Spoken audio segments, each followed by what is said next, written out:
Good afternoon, folks, and welcome to another episode of Talking Faith, where John and I just take some time to sit and have a chat and have a little hot drink and reflect over some of the things that have been on our mind over the last little while, things that have kind of come up, particularly when it comes to faith, that we've been thinking on, reflecting on, and wanted to share with each other and also to share with you folks as well. So I'd encourage you to grab a cup of tea or coffee yourself and sit down and reflect with us as we continue today. So, without further ado, I guess, what's been on your mind this week, Johnny?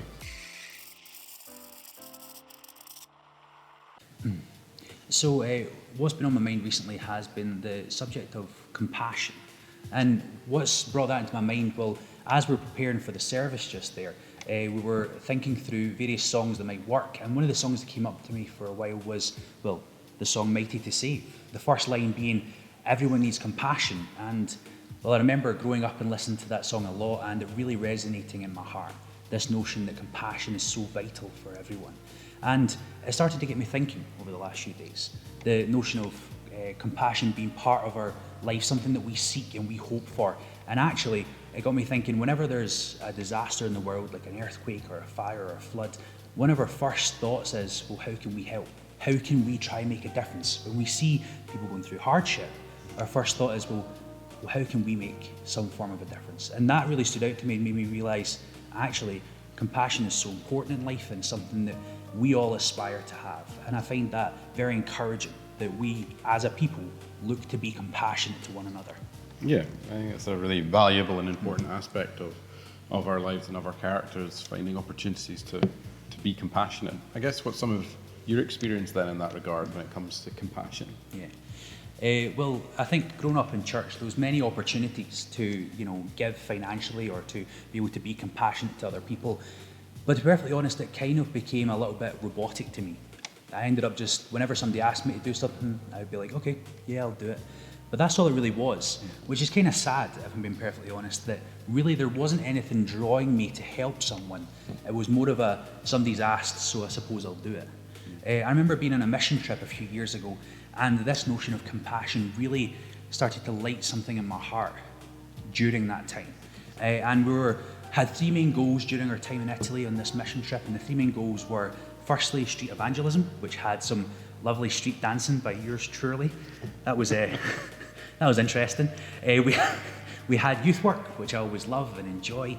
But lastly, it was going out and giving to those in need, because this country had quite a lot of influx of refugees, as well as quite a lot of people who were homeless. So our goal was to go and to give. And I realised the people who were part of my group had such a passion to help these people, and actually had a pre-established relationship for maybe the weeks or months that they'd been given. And actually there was this level of love shown. And it started to recapture my imagination of, well, in those moments, it's not just giving because we should. It's not just helping because we should. It's actually realising, well, we love these people.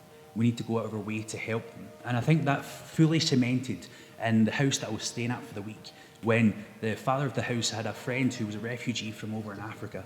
And for years, he'd been building up a friendship with him. And every single week, he came back to his house for lunch right after church. They spent time discussing through faith. And actually, you've seen that compassion led to a strong friendship. And I found that really inspired me when it comes to my notions of compassion. Actually, it builds into something new. Yeah, I think there's a difference between sympathy and empathy. And actually, I think compassion at its best often comes out of that empathetic understanding and connection to the other. That just knowing a person and knowing who they are is a really vital part of that process. Anything scripturally that kind of comes to mind that sticks out to you? I mean, it's a classic in scripture, but anything particular? Yeah.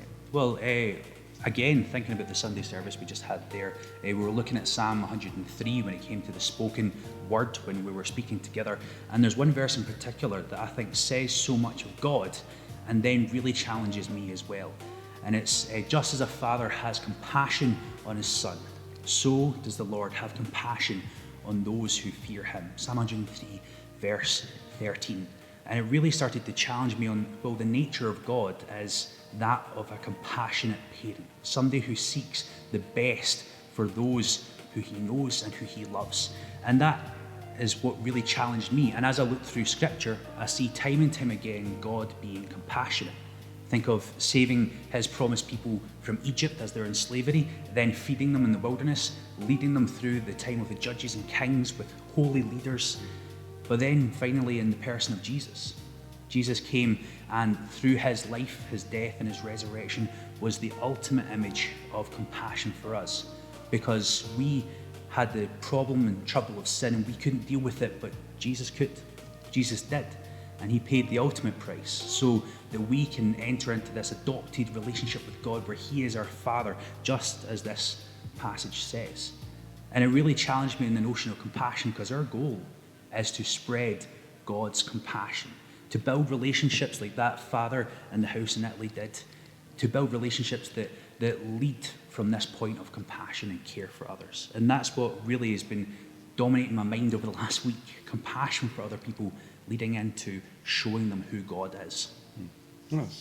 That's grand, and I do hope that folks at home found those words valuable. As we it's so important for us, I guess, to recognise that compassion shown to us, and then also to be considering what it means for us to be compassionate to others, and how that outworks around us, particularly at a time like this when there's very much a need for compassion to one another. So reflect over them in your own time. I really encourage you to do that, and we'll see you again next week. Thank you.